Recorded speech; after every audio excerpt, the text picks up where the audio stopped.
کیا کیا مناظر ہے دیکھے زمینیں، کن ہستیوں کا گواہ آسمان۔ کچھ لوگ ایسے تھے ملتے ہیں اب بھی ہستی کے صفحے پہ جن کے نشان۔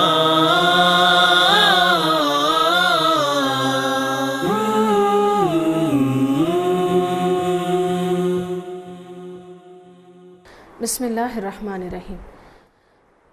نحمدہ ونصلی علی رسولہ الکریم، اما بعد فاعوذ باللہ من الشیطان الرجیم، بسم اللہ الرحمن الرحیم۔ رب اشرح لی صدری ویسر لی امری واحلل عقدۃ من لسانی یفقہوا قولی، رب زدنا علما۔ سورۃ یوسف آیت نمبر 105 سے ہم آج کے سبق کا آغاز کریں گے۔ سورۃ یوسف کا یہ آخری رکوع ہے۔ وَكَأَيٍّ مِّنْ آیَةٍ فِي السَّمَاوَاتِ وَالْأَرْضِ، اور آسمانوں اور زمین میں کتنی ہی نشانیاں ہیں۔ يَمُرُّونَ عَلَيْهَا، لوگ گزرتے ہیں ان پر۔ وَهُمْ عَنْهَا مُعْرِضُونَ، لیکن وہ ان نشانیوں سے منہ موڑنے والے ہیں، اعراض برتنے والے ہیں۔ معرضون یعنی توجہ نہ دینے والے ہیں، ان نشانیوں کی طرف توجہ نہیں دیتے، ان میں غور و فکر نہیں کرتے۔ سورۃ یوسف کی اس آیت میں دیگر کئی آیات کی طرح انسانوں کو آسمان و زمین کی نشانیوں میں غور و فکر کی دعوت دی گئی ہے۔ کون کون سی ایسی چیزیں ہیں جن کو اللہ رب العزت نے بطور نشانی ذکر کیا قرآن میں؟ ہم دیکھتے ہیں کہ سورۃ آل عمران کے آخری رکوع میں اللہ رب العزت نے آسمان و زمین کی تخلیق میں غور و فکر کی دعوت دی۔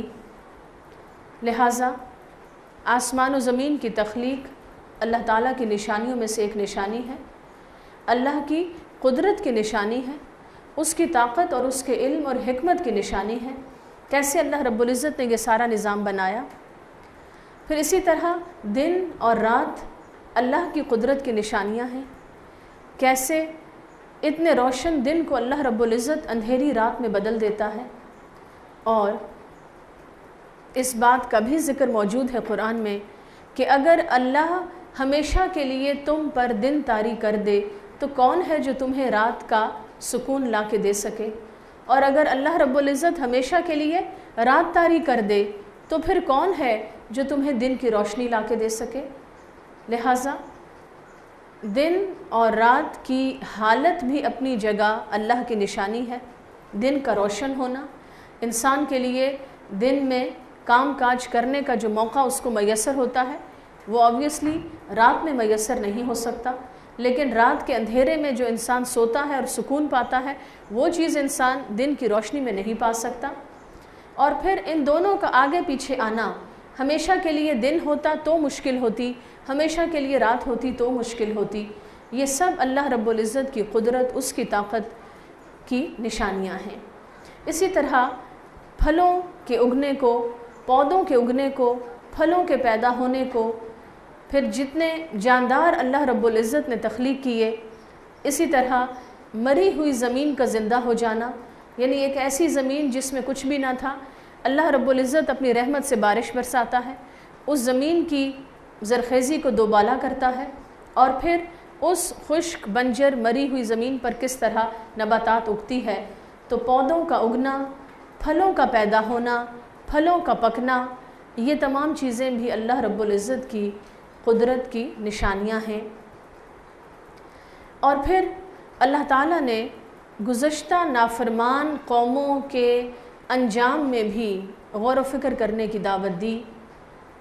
لہٰذا ایسے آثار قدیمہ کہ جو گزشتہ قومیں دنیا میں گزر چکی، ان کے جو آثار اب انسان کو ملتے ہیں ان میں بھی غور و فکر ہونا چاہیے، اور ان میں انسان کے لیے ایک بہت بڑا پیغام یہ ہے کہ کسی بھی قوم کی طاقت، شان و شوکت، اس کا فائنینشیل سٹرینگتھ، اس کا معاشی طور پر مضبوط ہونا، کوئی بھی چیز اس قوم کو مٹنے سے نہ بچا سکی۔ اور بہرحال ہر چیز نے فنا ہو جانا ہے، خواہ وہ قوم کتنی ہی مضبوط تھی، اور خصوصاً اگر کوئی قوم اللہ کی نافرمان ہے تو پھر اس قوم کو کوئی چیز اللہ کے عذاب سے نہیں بچا سکتی۔ ان تمام نشانیوں میں غور و فکر کرنے کا مقصد کیا ہے؟ اس سے کیا مطلوب ہے؟ ہم کیوں نشانیوں میں غور و فکر کریں؟ تاکہ ہم اپنے رب کی طاقت اور قدرت کو پہچان سکیں، تاکہ ہم نافرمانیوں سے بچ سکیں، تاکہ ہم اپنے رب کے مقام و مرتبے کو پہچانتے ہوئے اس کے فرما بردار بن سکیں۔ یہ مطلوب ہے، یہ مقصد ہے نشانیوں میں غور و فکر کرنے کا۔ لیکن اس کے برعکس اگر ہم ریسرچ تو بہت کرتے ہیں، علم ہمارے پاس بہت ہے، تحقیق بہت ہے، ہمیں آسمان و زمین کی تخلیق کا بھی پتہ ہے، ہمیں سولر سسٹم اور گلیکسیز کی بھی حقیقت معلوم ہو گئی، لیکن اگر ہم اتنی علم کے باوجود اپنے رب کی معرفت حاصل نہ کر سکے اور ہم اس حقیقت کو نہ پہچان سکے کہ اس ساری کائنات کو بنانے والی ذات کون ہے، اور ہم جب اس کے بندے ہیں تو پھر اس رب کا ہم پر کیا حق ہے اور ہم کیسے اس کا حق ادا کریں، ہم کیسے اس کی عبادت کریں۔ لہٰذا کائنات میں غور و فکر، اللہ کی نشانیوں میں، اس کی طاقت اور قدرت کی نشانیوں میں غور و فکر کا مقصد اللہ رب العزت کی ذات کی پہچان ہے، اس کی طاقت اور قدرت کی پہچان ہے۔ اسی طرح نشانیاں ایک وہ ہیں جو کائنات میں ہیں، اور ایک وہ نشانیاں ہیں جو قرآن کی آیات ہیں۔ چنانچہ قرآن کی آیات میں بھی غور و فکر کی دعوت موجود ہے۔ اسلام کسی بھی اعتبار سے بلائنڈ فیتھ کی دعوت نہیں دیتا۔ بلائنڈ فیتھ سے مراد کیا ہے؟ آنکھیں بند کر کے قبول کر لو جو کچھ کہا جائے، اور کوئی سوال نہ کرو، کوئی تحقیق نہ کرو، کسی چیز کے بارے میں غور و فکر نہ کرو۔ ایسا کوئی تصور اسلام میں موجود نہیں ہے، بلکہ کائنات میں بھی غور و فکر اور قرآن کی آیات میں بھی غور و فکر اور ان کی تفقہ حاصل کرنا، گہری سمجھ بوجھ حاصل کرنا، یہ وہ چیز ہے جس کی طرف بار بار انسانوں کی توجہ دلائی گئی۔ آیت نمبر 105 میں شکوہ کیا گیا کہ کتنی ہی نشانیاں ہیں، لیکن ان نشانیوں پر جب لوگ گزرتے ہیں تو ہم معرضون، وہ اعراض برتتے ہوئے گزرتے ہیں، منہ موڑ لیتے ہیں، توجہ نہیں دیتے اللہ تعالیٰ کی نشانیوں کی طرف۔ لہٰذا آپ دیکھیں کہ پھر اس بات کی طرف اشارہ ہے کہ آنکھیں بند کر کے زندگی گزارنا ناپسندیدہ ہے۔ غور و فکر کرنا، علم حاصل کرنا، تحقیق کرنا، یہ انسانوں کی طرف سے مطلوب ہے۔ اللہ رب العزت کو پسند ہے یہ بات کہ ایک صاحب ایمان شخص کیسا ہو، وہ غور و فکر کرنے والا ہو، علم حاصل کرنے والا ہو۔ اب یہاں یہ سوال لکھیے کہ صبح سے شام تک میری زندگی میں اللہ رب العزت کی طاقت اور قدرت کی اور اس کی محبت اور شفقت کی کون کون سی نشانیاں ہیں جن میں مجھے غور و فکر کرنا چاہیے، توجہ دینی چاہیے۔ اور غور و فکر کرنے کا یہ مطلب نہیں کہ ہم بہت ہائی ریسرچ لیول پر چلے جائیں، یعنی آپ دیکھیے کہ نارمل لائف میں بھی مثلا ہم پھل کھاتے ہیں تو ہمیں اس بات کا احساس ہو کہ مٹی سے پیدا ہونے والا یہ پھل، اس کو رنگ کس نے بھرا، اس میں خوشبو کس نے ڈالی، اس میں وہ مٹی جو خود بے ذائقہ ہے لیکن اس پھل میں ذائقہ کس نے دیا، اور پھر ہر پھل کی شیپ دوسرے سے مختلف۔ ہم پچھلے ایک لیسن میں بھی اس پر تفصیل سے بات کر چکے۔ لہٰذا کوئی بھی چیز کھانے سے پہلے جب یہ کہا جاتا ہے کہ بسم اللہ پڑھا جائے تو اس میں مراد کیا ہوتی ہے کہ اللہ کا ذکر کیا جائے، اس موقع پر اللہ کی طاقت اور قدرت کو یاد بھی رکھا جائے کہ یہ اللہ رب العزت ہے جس نے یہ سارا اسباب و وسائل کا سلسلہ بنایا، اور اتنی خوبصورت نعمتیں اس نے اپنی طاقت اور قدرت کے ساتھ بنا کر اپنے بندوں کے سامنے رکھ دیں۔ لیکن اعراض برتنا ناپسندیدہ ہے۔ آنکھیں کان بند کر کے کھا پی کے سو جانا اور ایک بے معنی اور بے مقصد زندگی گزارنا، اور ایسی زندگی جس میں نہ اللہ کی پہچان ہو، نہ اللہ کی محبت ہو، نہ اللہ رب العزت کی عبادت اور اس کی اطاعت کا کوئی جذبہ ہو، یہ ناپسندیدہ ہے۔ وَمَا يُؤْمِنُ أَكْثَرُهُمْ بِاللَّهِ إِلَّا وَهُمْ مُشْرِكُونَ، اور ان میں سے اکثریت کا حال یہ ہے کہ وہ اللہ پر ایمان رکھتے ہیں، ایمان لاتے ہیں، لیکن اس طرح کہ اس کے ساتھ پھر شرک بھی کرتے ہیں۔ مراد کیا ہے کہ اگر اللہ کو الہ مانتے بھی ہیں تو اس کے ساتھ دوسری ہستیوں کو شریک بھی کر لیتے ہیں، جیسا کہ یہود نے حضرت عزیر علیہ السلام کے بارے میں کہا کہ عزیر ابن اللہ، حضرت عزیر علیہ السلام اللہ کے بیٹے ہیں، نعوذ باللہ۔ نصارہ نے کیا کہا؟ عیسیٰ علیہ السلام اللہ کے بیٹے ہیں، یعنی ایک طرف اللہ کے وجود کو مانا کہ اللہ رب العزت ہے اور وہ الہ ہے اور اس نے انبیاء علیہ السلام کو بھیجا ہے، اور دوسری طرف کیا کہہ دیا کہ وہی نبی اللہ کے بیٹے ہیں یا اللہ رب العزت کے وجود کا حصہ ہیں۔ تو نعوذ باللہ، اس طرح اللہ پر ایمان رکھنا کہ اس کے ساتھ شرک بھی کرنا، یہ ناقابل قبول ہے، اس کی اجازت نہیں دی گئی۔ اسی طرح مشرکین مکہ کیا کہتے تھے کہ فرشتے اللہ کی بیٹیاں ہیں۔ ٹھیک، تو اب آپ کے سامنے یہ کانسیپٹ کلیئر ہونا چاہیے کہ خصوصاً 3 بڑی اقوام نے کس طرح اللہ کو مانا کے ساتھ شرک بھی کیا۔ نمبر 1، یہود بھی اللہ کو مانتے تھے لیکن حضرت عزیر علیہ السلام کو اللہ کا بیٹا کہتے۔ نمبر 2، نصارہ بھی اللہ رب العزت کی ذات کو تو مانتے تھے، وجود پر ایمان رکھتے تھے، لیکن کیا کرتے تھے؟ عیسیٰ علیہ السلام کے بارے میں یہ کہا کہ یہ اللہ کے وجود کا حصہ ہے اور یہ اللہ کا بیٹا ہے۔ اسی طرح مشرکین مکہ کے ہاں اللہ کا لفظ بھی موجود تھا اور بولا جاتا تھا۔ آپ کو معلوم ہے کہ نبی اکرم صلی اللہ علیہ وسلم کے والد کا نام کیا تھا؟ عبداللہ نام تھا، ان کے والد کا نام عبداللہ تھا، لہٰذا عبداللہ کا مطلب کیا ہے؟ اللہ کا بندہ۔ چنانچہ یہ الفاظ ان کے ہاں موجود تھے، تصور موجود تھا، لیکن اس انداز میں کہ وہ اللہ رب العزت کی ذات کے ساتھ شرک کرتے تھے، اور مشرکین مکہ فرشتوں کو اللہ کی بیٹیاں قرار دیتے اور ان کو دیویاں سمجھ کر پوچھتے تھے۔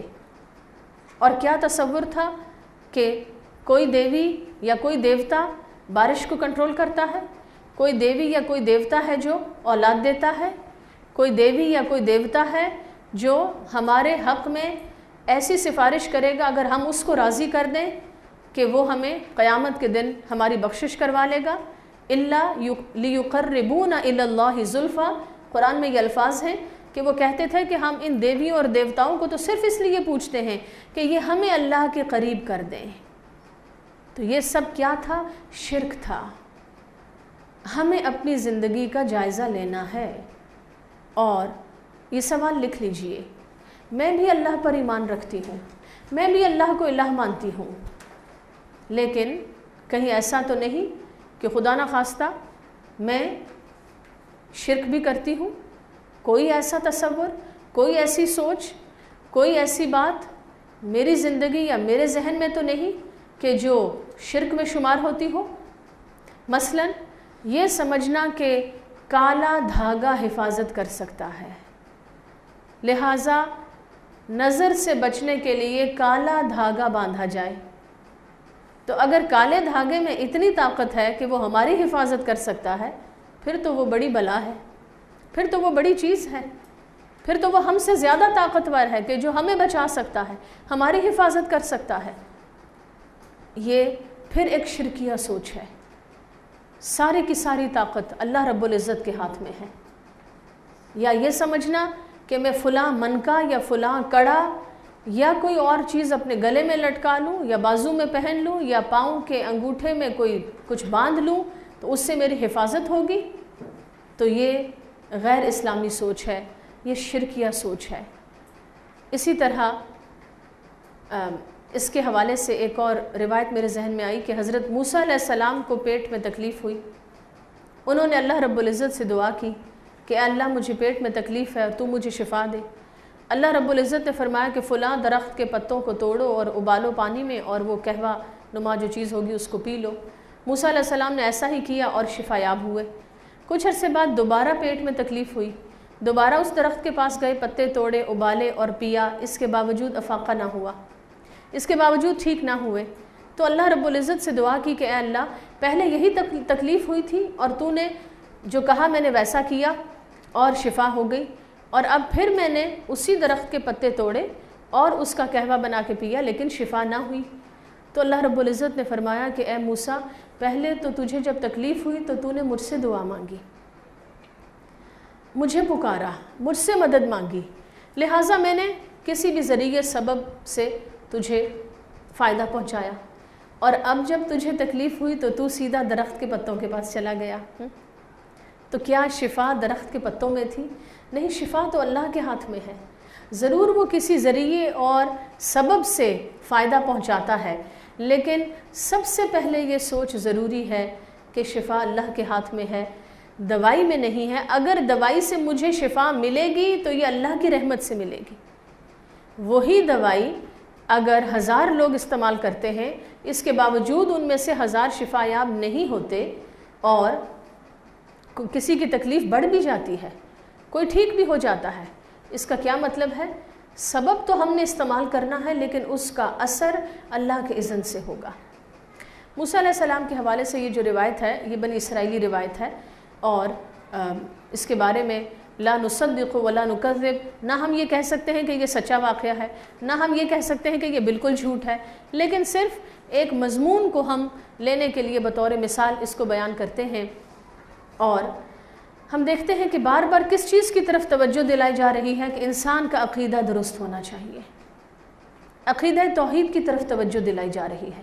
صرف یہ کہہ دینا کہ ہاں ہم اللہ کو مانتے ہیں لیکن اولاد چاہیے تو ہم فلاں جگہ جائیں گے، وہاں سے اولاد ملتی ہے۔ اگر شفا چاہیے تو فلاں پتھر کے نیچے جو چشمہ ہے اس میں شفا ہے۔ اگر مراد پوری کروانی ہے تو فلاں درخت ہے اس پہ جا کے مراد مانگو اور دھاگا باندھ آؤ یا کوئی جھنڈی گاڑ آؤ تو شفا ملے گی۔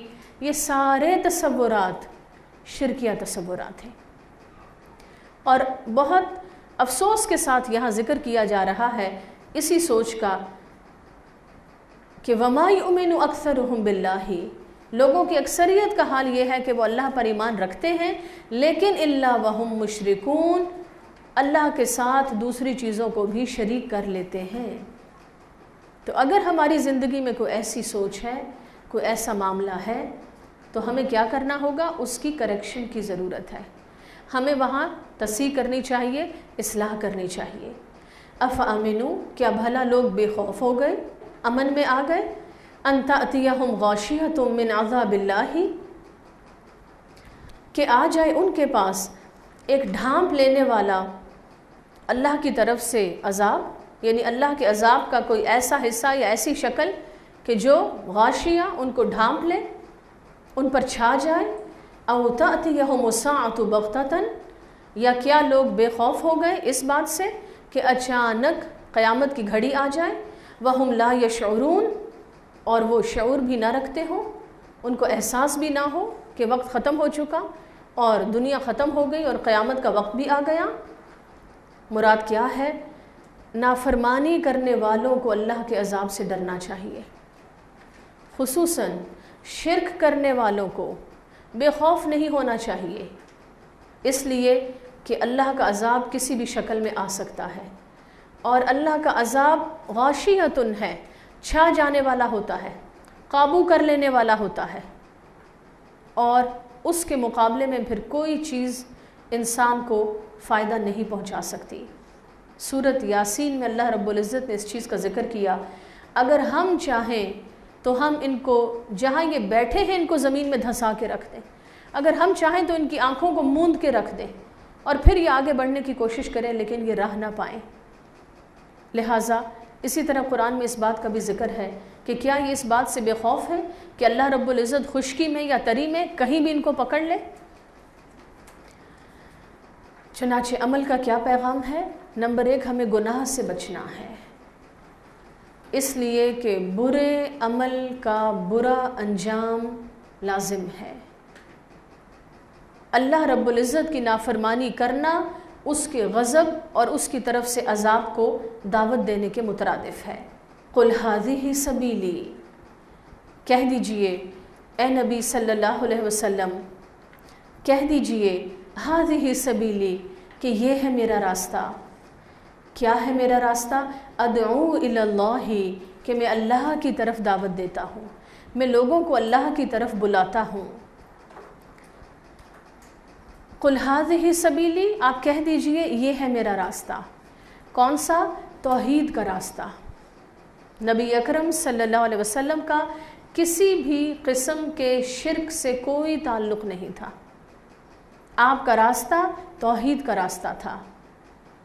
لا الہ الا اللہ، اللہ کے سوا کوئی الہ نہیں ہے، اور محمد الرسول اللہ صلی اللہ علیہ وسلم، محمد صلی اللہ علیہ وسلم اللہ کے رسول ہیں۔ لہٰذا آخری رسول اور نبی کے طور پر ہمیں آپ کی سنت کو دیکھنا ہوگا، اور الہ اللہ کے سوا کوئی بھی نہیں ہے۔ لا حول ولا قوت الا باللہ، ہر قسم کی طاقت اور قوت اللہ رب العزت کے اذن سے ہے، اور اس کا اوریجن اللہ کی ذات ہی ہے۔ اللہم لا مانع لما اعطیت، اے اللہ جس کو تو دینا چاہے اس سے کوئی روک نہیں سکتا۔ ولا معطی لما منعت، اور اگر تو کسی سے روک لے اس کو کوئی دے نہیں سکتا۔ ولا ينفع ذا الجد منک الجد، اور کسی شان والے کو تیرے مقابلے میں اس کی شان کوئی فائدہ نہیں پہنچا سکتی۔ لہٰذا اگر ہم حقیقی معنوں میں نبی اکرم صلی اللہ علیہ وسلم کے امتی بننا چاہتے ہیں اور آپ کے طریقے کو فالو کرنا چاہتے ہیں، تو آپ کا طریقہ دین اسلام کا طریقہ ہے، قرآن و حدیث کا طریقہ ہے، اور توحید کا طریقہ ہے۔ اس میں کسی بھی قسم کے شرک کی کوئی گنجائش نہیں۔ اور دوسرا اس طریقے کی نشانی کیا ہے؟ ادعو الی اللہ، میں اللہ کی طرف دعوت دیتا ہوں۔ اس سے کیا پتہ چلا کہ نبی اکرم صلی اللہ علیہ وسلم نے لوگوں کو شخصیت پرستی نہیں سکھائی، آپ نے لوگوں کو اپنی طرف دعوت نہیں دی۔ ایک اورینٹلسٹ ہیں، انہوں نے جب اسلام کے بارے میں تحقیق کی اور اس کے بارے میں کتابیں لکھی، تو انہوں نے کہا کہ نبی اکرم صلی اللہ علیہ وسلم، یعنی وہ تو آپ کو نبی نہیں مانتے، نان مسلم ہیں، لیکن انہوں نے جو تبصرہ کیا آپ کی شخصیت اور آپ کے کردار پہ، انہوں نے کہا کہ آپ کا اپنے مشن میں خالص ہونا، اس کی سب سے بڑی دلیل، سب سے بڑا ثبوت یہ ہے کہ آپ کی زندگی میں جب ایسے مواقع آئے جیسا کہ فتح مکہ کا موقع تھا، یا جیسا کہ حجۃ الوداع کا موقع تھا، تو ایسے مواقع پر آپ کی پوزیشن اتنی مسلم ہو چکی تھی لوگوں کے سامنے کہ اگر آپ لوگوں کو یہ حکم دے دیتے کہ مجھے سجدہ کرو تو لوگ آپ کو سجدہ کر لیتے، لیکن اس کے باوجود آپ نے لوگوں کو اپنے سامنے سجدہ نہیں کروایا، بلکہ لوگوں کو اللہ رب العزت کے سامنے جھکنے کی تعلیم دی۔ آپ نے لوگوں کو اپنے پیچھے چلنے کو نہیں بلکہ اللہ رب العزت کی فرما برداری کے راستے کو اختیار کرنے کا حکم دیا۔ لہٰذا اسلام میں کوئی شخصیت پرستی نہیں ہے، اور شخصیت پرستی سے شرک کی ابتدا ہوتی ہے۔ آپ دیکھیں کہ عیسیٰ علیہ السلام کی جو تعلیمات تھیں، ان تعلیمات کو فالو کرنا مقصود تھا، لیکن نصارہ نے کیا کیا؟ ان تعلیمات کے بجائے عیسیٰ علیہ السلام کی شخصیت کے پیچھے چل پڑے، اور اسی لیے ان کے حوالے سے اپنے آپ کو عیسائی کہا، یعنی عیسیٰ علیہ السلام کے حوالے سے عیسائی یا کرائسٹ کے ایفیلیشن سے اپنے آپ کو کرسچین کہنا، تو یہ ایک شخصیت اور ایک انسان کے ساتھ اپنی ایفیلیشن ہے۔ اگرچہ انبیاء علیہ السلام کی اپنی ذات، ان کا مقام و مرتبہ اپنی جگہ مسلم ہوتا ہے، ان کی تعلیمات اپنی جگہ دین کا حصہ ہوتی ہیں، لیکن ادعو الی اللہ، ان کا کام، ان کا مشن لوگوں کو اللہ سے جوڑنا ہے۔ اور اس میں ہمارے لیے بھی عمل کا یہ پیغام ہے کہ ہم جب دین کی بات کریں تو اس میں نہ تو ہمارا یہ مقصد ہو کہ لوگوں کے سامنے میرا امپریشن بہت اچھا ہونا چاہیے، یا جیسا کہ ہم نے گزشتہ لیسنز میں ایک حدیث پڑھی کہ وہ شخص جو علم حاصل کرے تاکہ علماء سے مناظرے کر سکے اور جہلاء پہ روب جما سکے، تو دین کا یہ مقصد نہیں ہے، اور دین کی بات کرنے والے کا یہ مقصد نہیں ہونا چاہیے، بلکہ دین کی بات پہنچانے کا مقصد کیا ہو؟ ادعو الی اللہ، اور کونوا ربانیین کے الفاظ بھی قرآن میں موجود ہیں کہ لوگوں کو رب والا بنانا، لوگوں کو اللہ سے جوڑنا، یہ ہے دین کی بات کرنے کا اصل مقصد۔ اور اگر کوئی شخص قرآن ہاتھ میں لیے یا دین کا جھنڈا اٹھائے یا دین کی باتیں کرتے ہوئے اس کا انداز یا اس کا مشن یا اس کا مقصد یہ ہے کہ لوگوں کے سامنے میری شخصیت کی بڑائی ثابت ہو اور لوگ میری پرستش کریں، اور خدا رسول کو چھوڑ کے اور دین کی اصل تعلیمات کو چھوڑ کے بس وہ میری ہی باتوں کو اول و آخر سمجھیں، تو یہ دراصل انسان کے نان سنسیئر ہونے کی ایک نشانی ہے۔ ایسا شخص مخلص نہیں ہو سکتا دین کے ساتھ جو دین کو استعمال کرے سیلف پروجیکشن کے لیے، جو دین کو استعمال کرے کہ لوگ میرے پیچھے آئیں، لوگوں پر میری بات کا روب پڑے اور قرآن و حدیث کی اصل تعلیمات کو چھپا دے، تو ایسا انداز ناپسندیدہ ہے اور نبی اکرم صلی اللہ علیہ وسلم کا یہ انداز نہیں تھا۔ کچھ لوگ ایسے تھے ملتے ہیں اب بھی ہستی کے صفحے پہ جن کے نشان